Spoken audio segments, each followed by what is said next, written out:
Hello, everybody. Dave Neal here, stand-up comic and host of Bachelor Nation News. In this video, we've got Becca Kufrin discussing getting engaged to Thomas in the future. She says it will happen. I want to spend my life with him, which I think is amazing after all Becca has been through within the Bachelor community. A lot of heartbreak and probably dismissing the process, but even a broken clock is right twice a day. The broken clock being the formula for meeting love, and doing all of that. When it comes to meeting on a dating show, people go, well, the ratios are not good. Yeah, but some of them work. Some families are created and kids are born all because of a show where a couple people meet under a palapa. And maybe Bachelor in Paradise is a higher success rate than The Bachelor. So we're going to get into that. Do me a favor, follow me on Instagram at DNeals. Got a lot of shows coming up. Burbank, May 12th. I've got a show if you want to come to that. Burbank, May 12th. Dave Neal and friends. I'll be doing a half hour, having a ton of fun. It's a nice, small, intimate crowd. Come support live stand-up. So I'm going to play this clip for you guys in a second. It's very interesting, like I said, but let's just go down a timeline of how this all went down. Becca was proposed to on Ari's season. Not to trigger you guys. Becca should have taken a PPP loan out to deal with the, trying to erase Ari from her brain. What do you need the $20,000 for? I don't know, one of those Men in Black neuralizers, or just like a Harry Potter wand just to say like, bibbity boppity, forget you. All right, that's okay. And then after that engagement didn't go well, he broke up with her at the safe house visit because then he's with Lauren. And hey, he made the right decision. I'm sure Becca would agree.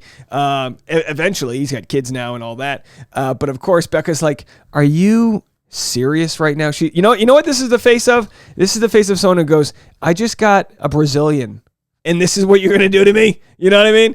We love Becca. And then he follows her into different rooms. How strange. How bizarre. So Becca really upgraded. Hey, Becca, this isn't your fault, right? This isn't your fault. She became the Bachelorette. They kind of fast-tracked her to becoming the Bachelorette, as we know. And by fast-tracked, I mean it was a tight turnaround. Usually the Bachelorette is the the third place finisher, the old bronze. But she was the gold, which turned into a silver because he took away the gold and gave her. He was like, no, actually, the gold goes there. So he did that. He did the old give back, the old return within 30 days type of deal. And there's only a few months between filming, so then she becomes Bachelorette. But luckily Ari was so egregiously with the way he broke up with her. I'm sure she was able to overcome that faster. When you're in a breakup and you're like, look, I know I'm going to get over you, but I wish I could press a button and make it happen today. But the heart wants what the heart wants. And the heart no longer wanted Garrett. And then she goes on a beach, and boy, Thomas, he's sweating like he's taking the SATs. Hey, don't get me wrong. I just went to Hawaii. I know a thing about a little humidity there. I'm getting married in Mexico this fall, which, by the way, if you want to follow my journey, I've been talking about all the different processes, the processes of picking out flowers and all do we get a mariachi band or do we get a saxophone? It's all the different things we don't know. I've been talking about that on Patreon, patreon.com/Dave Neal, if you guys want to be a part of that community. But by the way, Becca has never looked so beautiful in her life.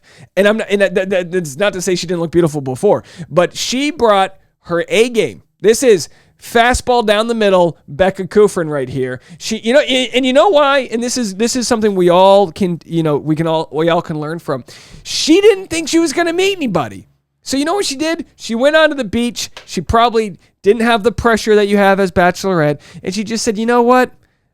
Just going to have a margarita. I'm going to hang out. I got the dogs. I got the corgis. I'm going to do a couple campfire, whatever. And then all of a sudden, Thomas is like, I'm 6'6", and I'm going to, slide my giant legs into your DMs. And he did such that. And of course, she breaks up with him.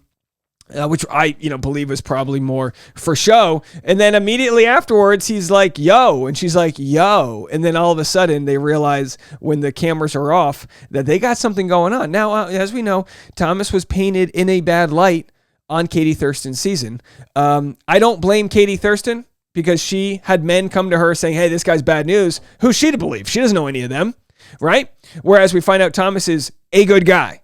He's a good guy. If anything, he's such a good guy, he didn't understand that the show was going to take what he was saying and use it against him. Because they were like, hey, would you be the Bachelor? And he's like, yeah, I'd be. If it doesn't work out, I would be the Bachelor. And I was like, he said he would be the Bachelor. It's like, oh yeah, we're supposed to do this theatrical thing. No, I wouldn't be the Bachelor. No, come on, right? And by the way, Thomas, the best DM I could ever receive, said, if barrel scraping was a sport, you'd be Bo Jackson. If you were a barrel scraper, materials used would be purely mahogany. Into which I replied, might put this as my blurb on my bio someday. And here we are. I won't share the rest of what Thomas said, but you can tell when a contestant is just sending a DM to get favorable publicity, because that happens. We get DMs and it's like, okay, you don't care about me. But then he went to say, like, I wish you and Tasha well, and you hope the wedding goes well. He said things that you'd have to watch a couple videos to understand what's going on. So Thomas, we appreciate that you're one of us. And by all means, look, I know Becca's very protective. I understand that. Becca, I hope you understand.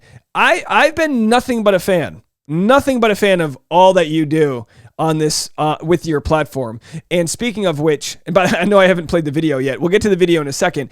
Here's Becca on Instagram saying it's a, and by the way, when she posted this, I was like, oh, we got an engagement, not an engagement. And that's a wrap. It was a long 2+ years in the making, but we accomplished a Bachelor live on stage season, and my heart is so full of love, gratitude, memories, and laughs. Thank you to everyone who put in the hard work to make this show possible, to the men and women who graced our stage, and to all the people who came out to support us night after night. Y'all are absolutely, positively incredible. It took a village to make this happen. So thank you from the bottom of my heart. And by the way, why is no one asking me to be the warm-up comedian for the show? Don't you want to warm the crowd up? Let me get out there and do 10, 15 minutes. Come on. Anyway, so I'm just kidding, but I'm not. So there the Thomas is looking dapper in a fitted suit, no socks. He's got that no sock energy. Pulls it off. There they are. They got the dogs in tow, backstage, in the wings. How lovely. And then they are leaving. How great.